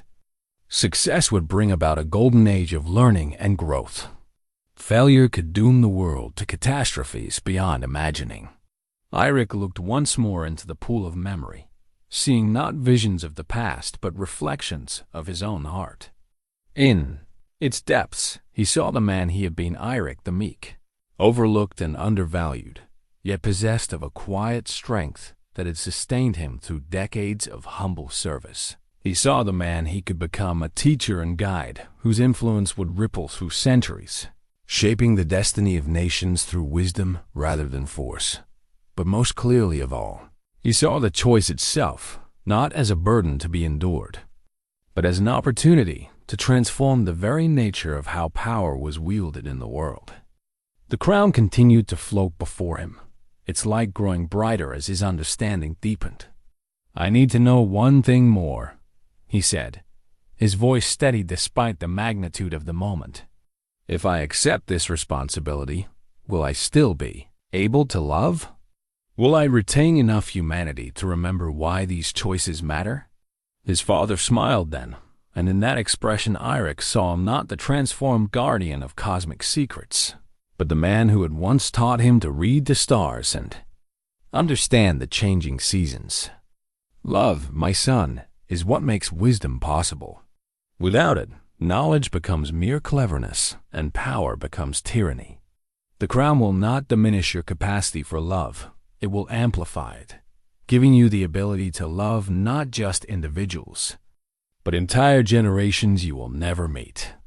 As the crown settled gently onto Eirik's brow, the chamber filled with light that was somehow both blindingly brilliant and perfectly gentle. The transformation began not with pain or struggle, but with a sense of coming home to a destiny he had been unconsciously preparing for his entire life. The moment the crown of Grimhaven touched Eirik's weathered brow, the world exploded into sensation beyond anything mortal flesh was designed to experience. Knowledge flooded through him like a tide of liquid fire, not just facts and figures, but understanding that reached into the deepest mysteries of existence itself. He saw the rise and fall of civilizations, the birth and death of stars, the delicate threads of causation that connected every choice to its ultimate consequences across the vast tapestry of time. Yet even as his mind expanded to encompass wisdom that had been accumulated over millennia, his heart remained anchored to the simple truths that had guided his humble life. The love he had shared with Astrid, the quiet satisfaction of honest work, the gentle strength that came from choosing compassion over cruelty. These experiences became the foundation upon which cosmic knowledge could safely rest. The chamber around him began to transform as well, its ancient stones responding to the presence of a new kind of guardian. Where once the walls had been lined with treasures hoarded in darkness, now they revealed libraries that stretched beyond physical dimensions, their shelves containing not just books and scrolls, but crystallized thoughts and memories from the greatest minds that had ever lived. The knowledge was no longer imprisoned but organized, waiting to be shared with those ready to receive it. At the chamber's heart, where the pool of memory had shown visions of the past, a new artifact manifested, the scale of sacrifice, an ancient bronze instrument that appeared to weigh not gold against gold, but intentions against consequences. As Eirik approached it, he understood intuitively that this was the true test of worthiness, the final trial that would determine whether he possessed the wisdom necessary to guide rather than rule. "Place your desires upon one side," his father instructed, his voice now carrying new harmonics that spoke of transformation shared rather than endured in isolation. "Let the scale judge what you truly seek." But as Eirik reached toward the scale, he realized that the test was more complex than it appeared. This was not simply about weighing selfish desires against noble intentions. It was about understanding the full implications of the choice he was making. The scale would measure not just his current motivations, but his ability to maintain those motivations across centuries of power and responsibility. On one side of the scale, he placed his deepest desire, not for wealth or glory, but for the chance to spare others the loneliness and dismissal he had endured throughout his life.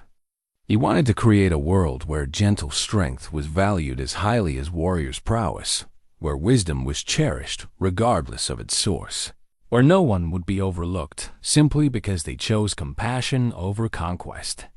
The scale began to glow with inner light as it weighed this desire, and Eirik felt the weight of cosmic forces examining his heart with an intensity that left no thought or feeling hidden. But instead of fear, he experienced a profound sense of peace. For 60 years, he had lived with integrity despite mockery and dismissal. The scale found no deception in his intentions, no hidden hunger for personal aggrandizement masquerading as altruism. On the other side of the scale, he placed his understanding of the consequences, the crushing weight of responsibility for every life his guidance would touch, the loneliness of possessing knowledge that few could comprehend, the terrible possibility that despite his best intentions, his actions might lead to catastrophe rather than enlightenment.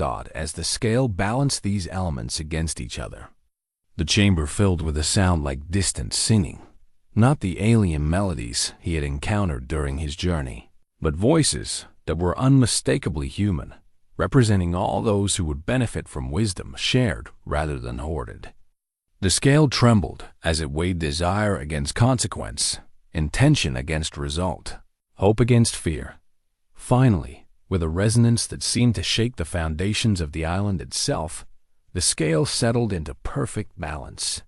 The bronze instrument glowed with golden light, and Eirik understood that he had passed not just a test of worthiness, but a fundamental examination of his fitness to reshape the very nature of guardianship. "The balance is achieved," announced one of the 7 guardians, their voice carrying wonder at witnessing something that had never occurred in all their centuries of vigilance. "The seeker has proven that his desire to serve outweighs even his understanding of the cost. The transformation may proceed."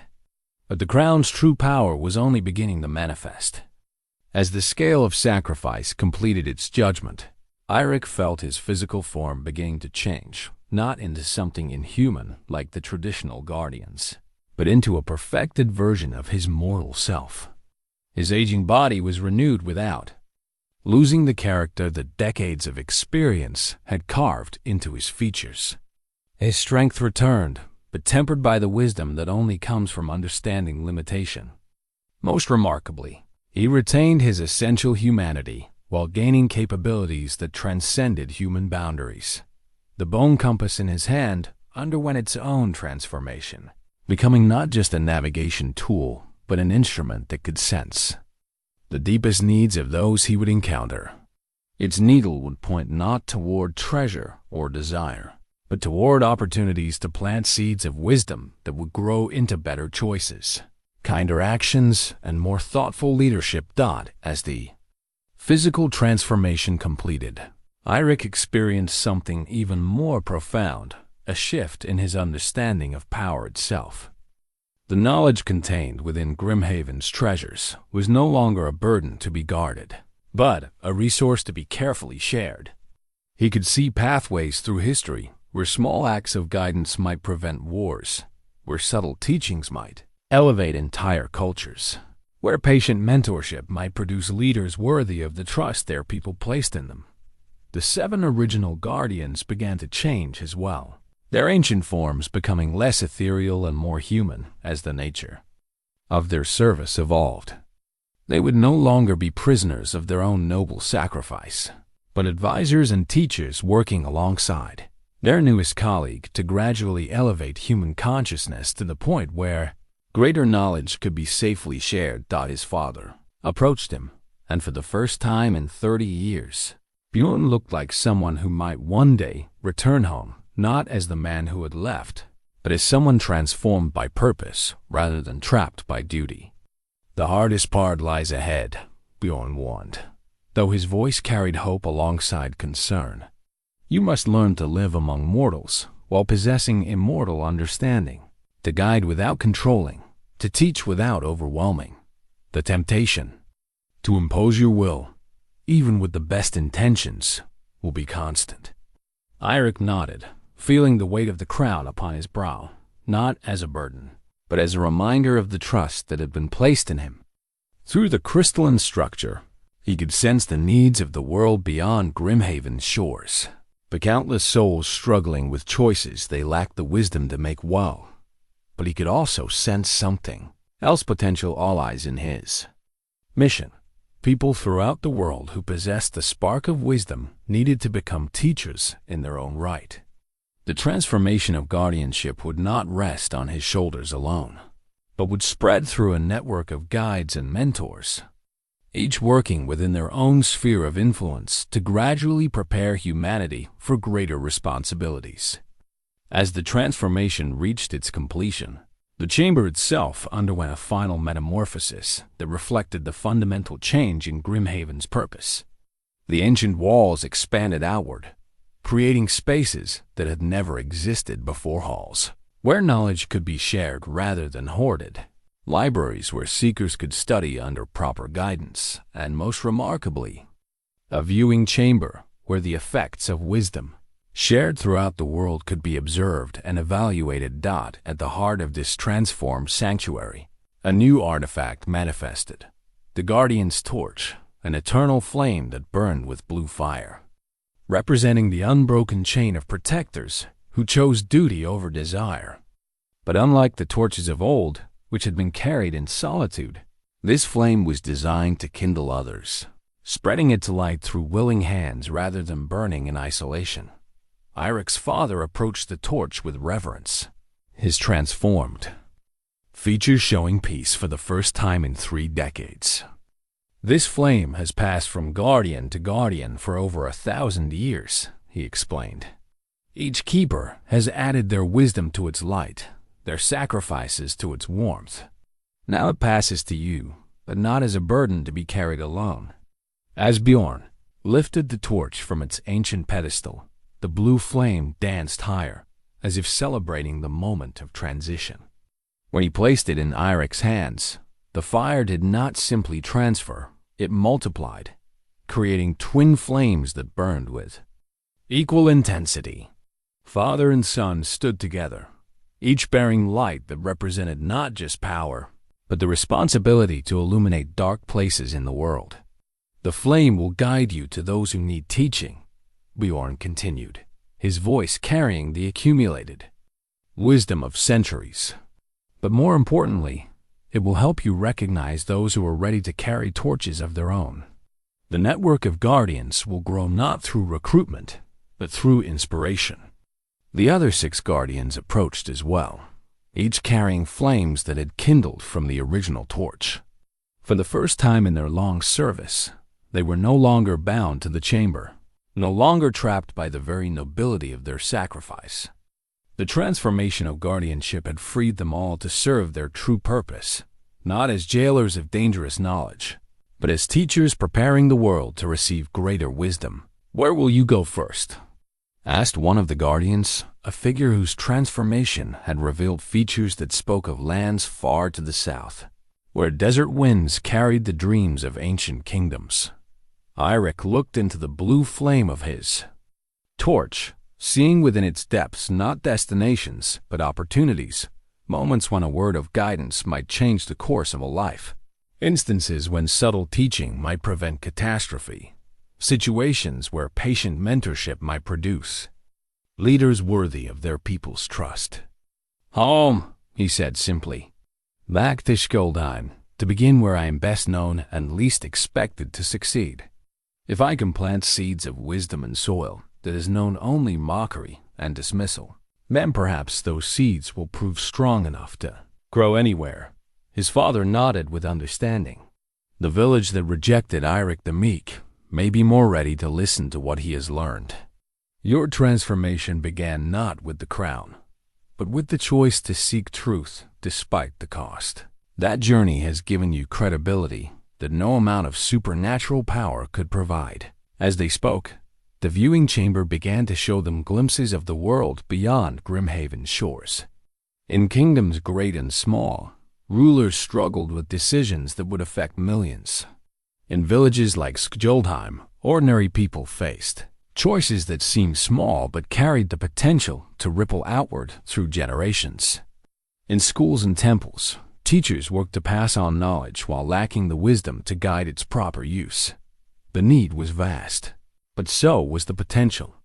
Through the crown's enhanced perception, Eirik could see the threads of possibility that connected every human soul, the ways in which one person's growth could inspire another's, how a single act of wisdom could spread like ripples on water, touching lives far beyond its apparent scope.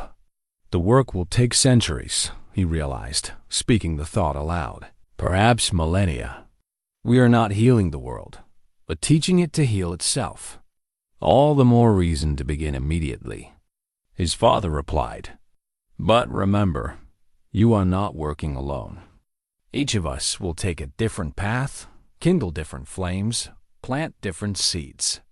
The network of wisdom we create will be as diverse as humanity itself, but unified in purpose." The Guardian's torch pulsed in Eirik's hand, its blue flame, now showing him the first steps of his journey. He would return to Skjoldheim, not as the failed farmer who had left in desperation, but as someone who had found his true purpose in the most unlikely of places. The village that had mocked his gentleness would be the first to benefit from the strength that came from choosing compassion over conquest. But the torch also showed him glimpses of the challenges ahead. Power, even power wielded with the best intentions, created its own temptations. The knowledge he carried could easily overwhelm those unprepared to receive it. The loneliness of possessing understanding that few could share would test his humanity in ways that no physical trial ever could. How do we know we will not become tyrants in the guise of teachers? He asked, voicing the fear that lurked beneath his acceptance of this cosmic responsibility. The answer came not from any of the guardians, but from the flame itself, which flared brighter as if responding to his question. Within its light, he saw the faces of all those he had loved, Astrid, whose gentle wisdom had guided him through life's smaller trials. The village children who had once called him names, but whose laughter had still warmed his heart. Even the warriors who had dismissed him, but whose courage he had always secretly admired. Love would be his protection against the corruption of power. Not abstract love for humanity as a concept, but specific, personal love for the individuals whose lives he would touch. As long as he remembered that wisdom existed to serve people rather than to rule them, as long as he remained connected to the simple joys and sorrows that made life precious, he would remain worthy of the trust that had been placed in him. The eternal flame settled into a steady burn, and Eirik felt the final piece of his transformation click into place. He was no longer Eirik the Meek, overlooked and undervalued. But neither was he some distant, otherworldly guardian dispensing wisdom from on high. He had become something new, a bridge between human limitation and cosmic understanding. Someone who could walk among mortals while carrying immortal knowledge, teaching through example rather than commanding through power. As the ceremony reached its conclusion, the 8 guardians, 7 transformed by centuries of service, and 1 newly awakened to his destiny, stood together in a circle around the renewed chamber. The blue flames of their torches merged into a single column of light that reached toward the ceiling and beyond, announcing to whatever powers watched over the world that the age of hoarded wisdom was ending, and the time of shared knowledge was about to begin. The morning sun cast long shadows across the harbor of Skjoldheim as a small boat approached the familiar docks, its lone occupant rowing with the steady rhythm of one who had found peace with his purpose. To the villagers beginning their daily routines, it appeared to be the same vessel that had vanished mysteriously weeks ago, carrying with it their most overlooked resident on what everyone assumed was a fool's errand. But the man who stepped onto the weathered planks of the pier was transformed in ways that went far deeper than the renewed vigor of his movement or the quiet confidence that had replaced his former hesitant manner. Eirik still looked recognizably himself, the same. Weathered features, the same gentle eyes, yet something fundamental had changed. He carried himself like someone who had discovered not just treasure, but his own true worth. The first to notice his return was young Svein, Harald Ironhand's son, who had been mending nets near the harbor's edge. The young warrior looked up, with the sneering expression he had always worn when dealing with the village's most disappointing resident, but the words died on his lips as he met Eirik's gaze.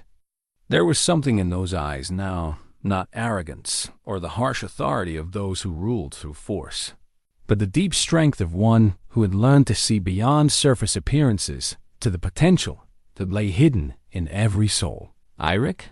Svein said uncertainly, rising from his work. "We thought you were dead. The Jarl sent search parties, but they found no trace of your boat."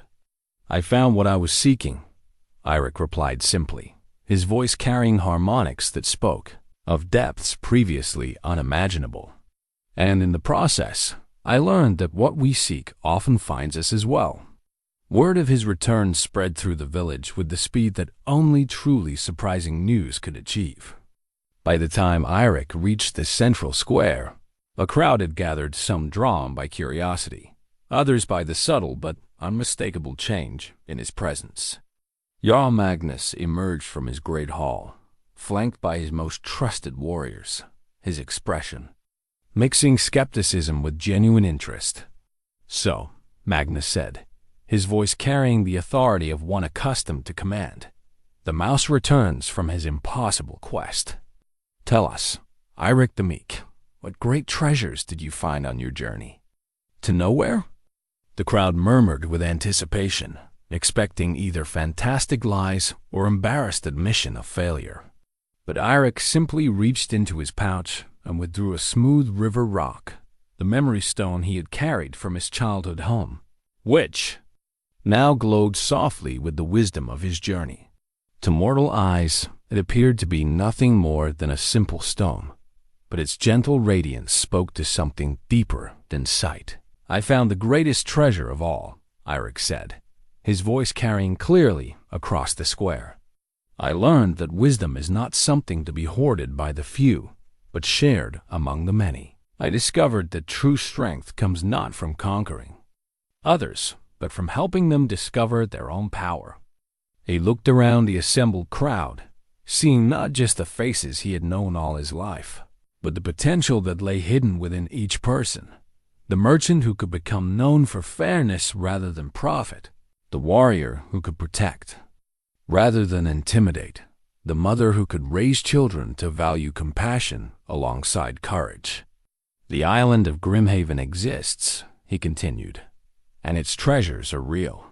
But the greatest treasure is not gold or jewels, it is the knowledge that every person carries within them the capacity for wisdom, for kindness, for choices that make the world better rather than worse."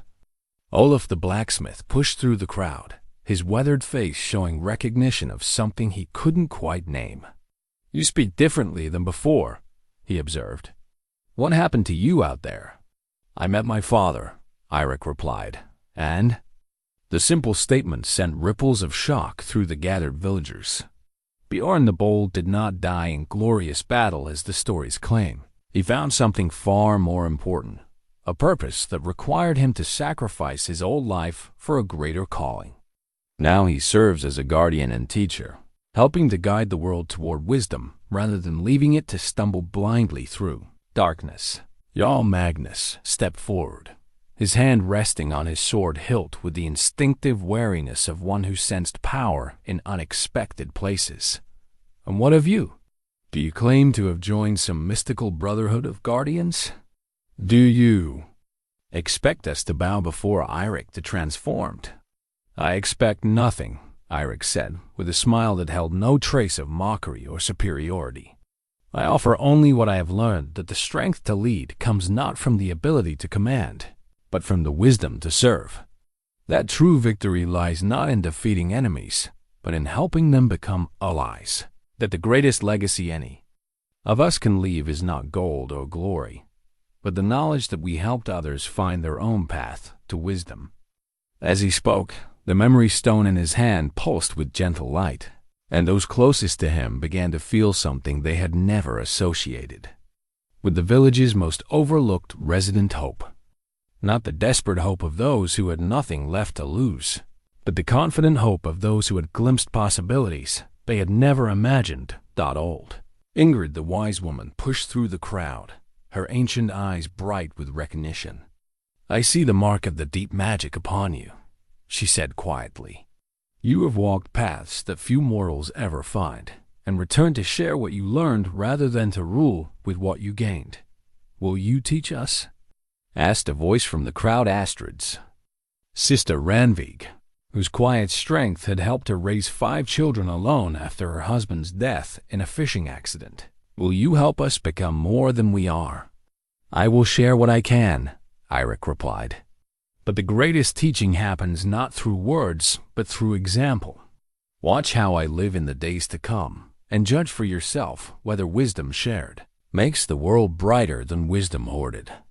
Over the following weeks, the village of Skoldheim began to change in ways that were subtle but unmistakable. Disputes that once would have led to blood were resolved through patient discussion.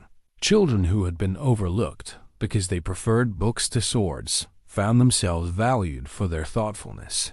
Most remarkably, the villagers began to see strength in gentleness, wisdom in restraint, and victory in choosing not to fight battles that would only create more enemies. Eirik established no school, claimed no title, demanded no special treatment. He simply lived as an example of what was possible when knowledge served love rather than ambition. When people came to him with problems, he rarely provided direct answers, but instead asked questions that helped them discover solutions they already possessed. When conflicts arose, he served as mediator not by imposing his will, but by helping each party understand the other's perspective. The transformation was gradual but inexorable. Skoldheim became known throughout the northern lands not for the ferocity of its warriors or the wealth of its merchants, but for the wisdom of its people and the fairness of its governance. Other villages began sending representatives to learn from their example, and slowly, carefully, the network of wisdom that the guardians had envisioned began to take root. Years passed, and Eirik aged with the same grace that had marked his earlier life, but now his years brought not decline but deeper understanding. The village children who had once mocked him grew into adults, who sought his counsel on the most important decisions of their lives. The warriors who had dismissed him became protectors who understood that true strength lay in knowing when not to use their power.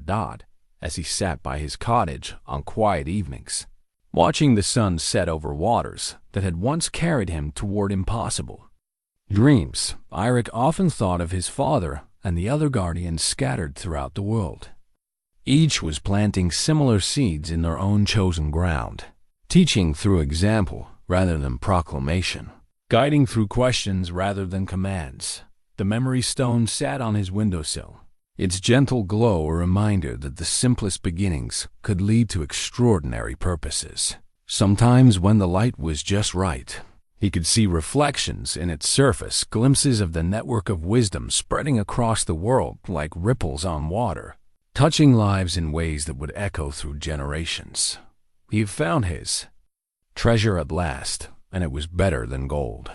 For Eirik had discovered that the greatest wealth came not from what one possessed, but from what one gave freely to others, and that the most profound victories were won not through conquest, but through the patient transformation of hearts and minds toward wisdom, compassion, and hope.